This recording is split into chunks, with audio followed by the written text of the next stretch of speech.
Fortunately for the wrestling community, this future Pan Am Games double medalist attended Lakeview High School in Thunder Bay during the 1970s, where he was inspired to take to the mats by Hall of Fame wrestling coach Reno Niemi.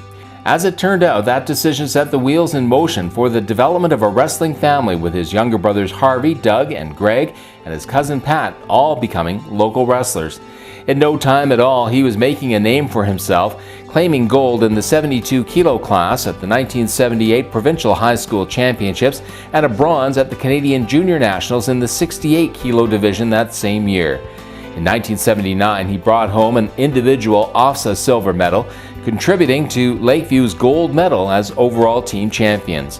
Following his high school wrestling career, he took to the mats for the Northwestern Ontario Wrestling Club and continued his winning ways, bringing home gold from the 1980 Ontario Summer Games. Claiming a bronze medal at the 1982 Canadian Wrestling Championships, he earned a spot with the Canadian national team and a trip to the site of one of its training centers in Regina. Asked to join the Simon Fraser University program, he spent the 1983-84 season out west and competed in the 190-pound class, claiming gold in 1984 in the Washington State College Wrestling Championships, and then placed fourth at the National Association of Intercollegiate Athletic Championships. Returning to Thunder Bay, he spent time as an assistant coach at Lakehead University, honing his skills while competing for the Northwestern Ontario Wrestling Club.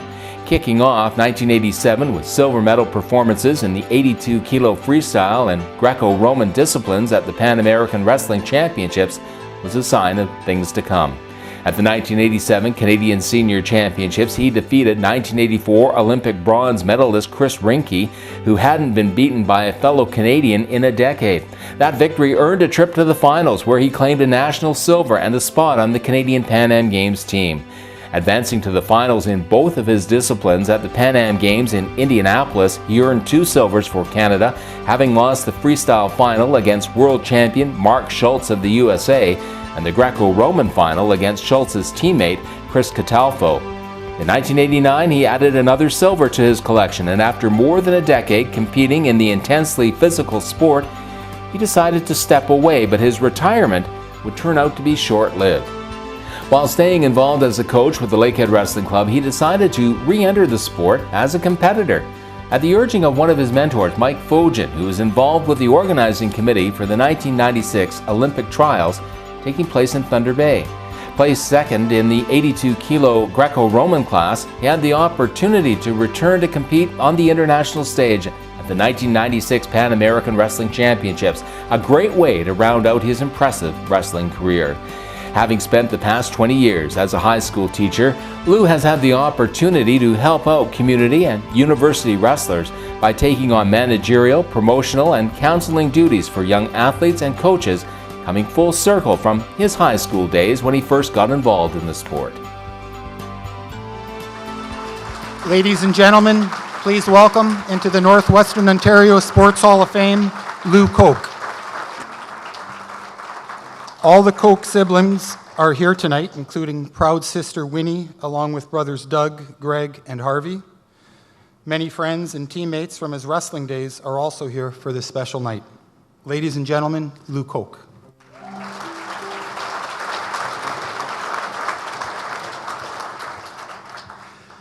Well, I want to thank all the people here for showing up, my family, my friends, and all those associated with the other inductees. Definitely, as the other inductees have said earlier, it's an honor, and you really wonder if you're worthy. And then these two gentlemen step up, and I was ready to run out because you wonder. But the hall and the people here, they remember more than I did, and I thank them for remembering some of the stuff I did and making it maybe sound better than it really was. So that's really nice. I appreciate that. When Dave Siciliano phoned me a couple months ago and said, "Lou, you're going into the hall," I said, "Dave, that's nice, but I don't think I'm showing up." And he says, "Well, it's your choice, Lou." And then I told Mary Catherine that story, and she straightened me out pretty fast. As in everything, she says, "It's not about you, Lou. Even though they're inducting you, it's not about you." And nothing could be truer, as I'll mention here. And that'll be a little bit of my spiel. Because I started off in a family of 5 immigrant parents that came from war-torn Europe, and I think the one thing they wanted most for their kids was to have a a nice, safe life. And that wasn't just in my DNA. I was running around, going through McVickers Creek and raiding gardens, and wasn't able to be contained. And, they wanted us to stay out of sports. That's too dangerous for our children. And so we started off in the family. We had a wrestling background that people didn't know about. They thought I started at Lakeview High School, but I really started in the living room with my brothers. My sister would referee, and this is no word. Winnie has never lied. She'll tell you that.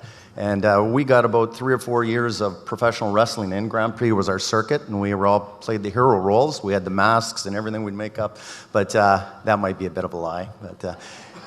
But we definitely did until we broke too much furniture, and then my parents allowed me to go play organized sports, which I did, and I had a lot of fun.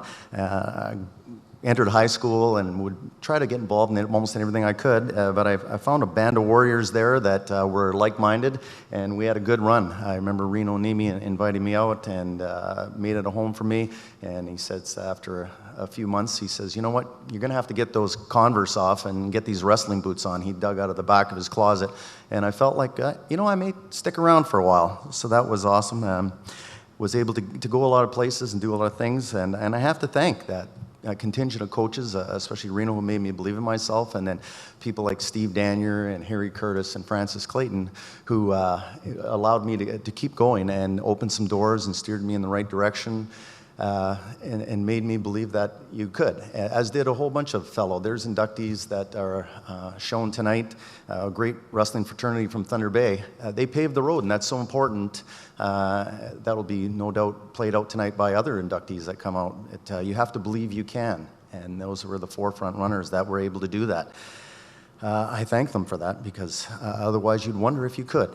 The part of the club that we were in was exceptional. I can remember in 1981, we were in British Columbia, and Lakehead Wrestling Club was part of Team Ontario, which won the championships with 90 some odd points.